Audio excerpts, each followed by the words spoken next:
خدا روح سادات و عظام متعلق به این تبار و خانواده را با اجداد طاهرینش محشور کند. شهید سید عبدالحمید زیاد، پدر مرحومش و عموهای مرحومش سید حاجی علوی و برادرش، برادر عزیزش، دوست عزیزمون مرحوم سید عبدالواحد را با اجداد طاهرینش محشور کند و روح این سادات اعظام و دیگر اموات متعلق به این خانواده را از همه بازماندگانشان مخصوصا از فرزندان مرحومان راضی و خوشنود بگرداند و ثواب از این محفل را بر روح تک تک از این سادات اعظام و همه حقداران و گذشتگان و کسانی که بر ما حق دارند و از این دنیا رفتن از ثواب این محفل بهره‌مند بگردد. صلوات صلی علی محمد.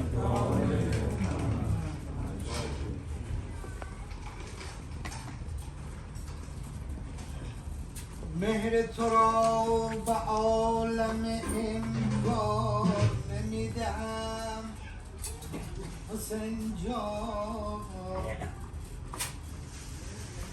این گنج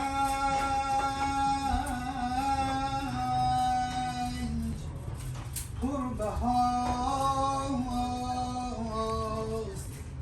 من ارزان نمیدهم.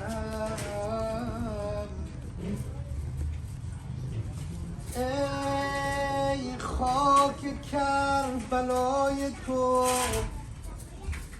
مهر نماز من، این مهر را به ملک سلیمان نمیدهم.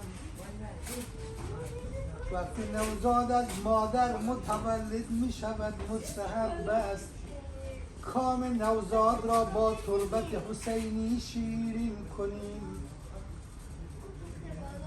وقتی میت از دنیا می رود موقع دفن کردن مستحب است با تربت ابا عبدالله الحسین علیه السلام دفن کنیم.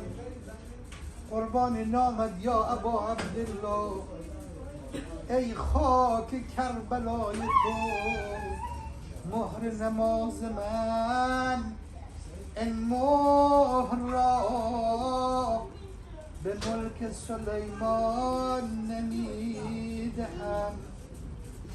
جان میدهم به عشق ولای تو یا حسین، تا بر سرم قدم ننهی جان نمیدهم. راوی میگوید دیدم خانم نشسته از بدن عریان را در بغل دارد.